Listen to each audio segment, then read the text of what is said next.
اس کے بعد سدرۃ المنتہا آپ صلی اللہ علیہ وآلہ وسلم کے سامنے لایا گیا۔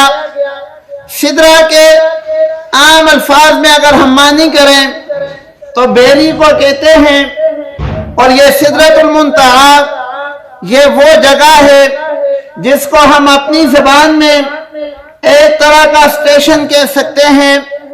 یہ وہ مقام ہے کہ سدرۃ المنتہا سے جو فرشتے اوپر رہتے ہیں وہ اس سے نیچے نہیں آتے، اور جو فرشتے سدرۃ المنتہا سے نیچے ہیں وہ اس سے اوپر نہیں جاتے۔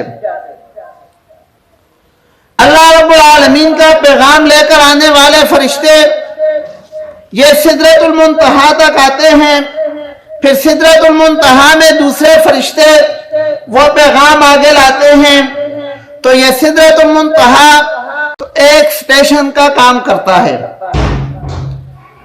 اللہ رب العالمین کے پیغمبر فرماتے ہیں کہ میں نے سدرۃ المنتہا کی جڑ میں 4 نہریں بہتی ہوئی دیکھی۔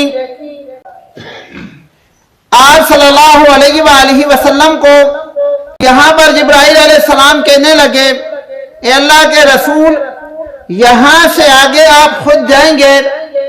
تو آپ صلی اللہ علیہ وآلہ وسلم نے پوچھا کہ اے جبرائیل آپ میرے ساتھ اس سے آگے کیوں نہیں جاؤ گے؟ جبرائیل علیہ السلام کہنے لگے کہ میری حد یہاں تک ہی ہے، یہاں سے اوپر میں نہیں جا سکتا، اس سے آگے آپ کا سفر اکیلے ہی ہوگا۔ پھر آپ صلی اللہ علیہ وآلہ وسلم آسمان پر تشریف لے گئے۔ وہاں پر اللہ رب العالمین نے پاک پیغمبر صلی اللہ علیہ وآلہ وسلم سے ملاقات کی، اور وہاں پر کیا منظر تھا، قرآن مجید نے اس کی تصویر کشی کی ہے۔ فَكَانَ قَابَ قَوْسَيْنِ أَوْ أَدْنَىٰ، کہ اللہ رب العالمین کی ذات اور پاک پیغمبر صلی اللہ علیہ وآلہ وسلم کی ذات، ان دونوں کا فاصلہ 2 کمانوں جتنا یا اس سے بھی کم تھا۔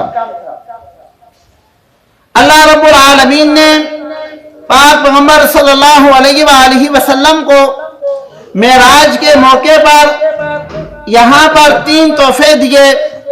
ایک تحفہ نماز کا دیا، دوسرا تحفہ سورۃ بقرہ کی آخری 2 آیتیں آمن الرسول سے لے کر آخر تک، اور تیسرا تحفہ اللہ رب العالمین نے جو عطا کیا کہ اس امت کا جو بھی فرد اس دنیا سے جائے گا، اگر وہ مشرک نہیں ہوگا، مسلمان ہوگا، ایمان والا ہوگا، تو اللہ رب العالمین نے یہ تحفہ دیا ہے کہ اللہ رب العالمین اس کو ایک نہ ایک دن جنت میں ضرور داخل کریں گے۔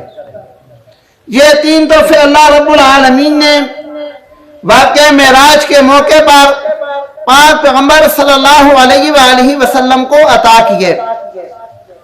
اور جب پاک پیغمبر صلی اللہ علیہ وآلہ وسلم نے اس واقعے کا ذکر صبح کو اپنے دوست اخبار میں کیا، تو سب سے پہلے تصدیق کرنے والے حضرت ابوبکر صدیق رضی اللہ تعالی عنہ تھے۔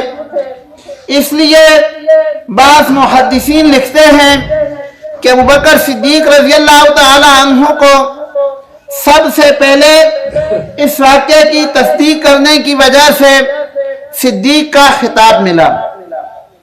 اللہ رب العالمین نے پاک پیغمبر صلی اللہ علیہ وآلہ وسلم کو اتنی شانوں کے ساتھ اور اتنے مرتبے کے ساتھ نوازا ہے، اور اللہ رب العالمین نے ہم لوگوں کے لیے نماز کا تحفہ بھیجا ہے۔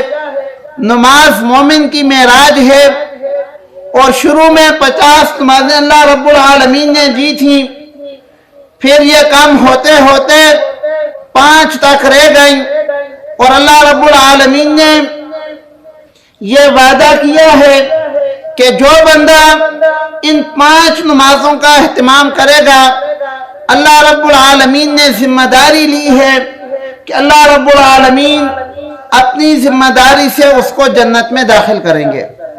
اللہ رب العالمین ہم سب کو پاک پیغمبر صلی اللہ علیہ وآلہ وسلم کی سنتوں کے مطابق زندگی گزارنے کی توفیق عطا فرمائے۔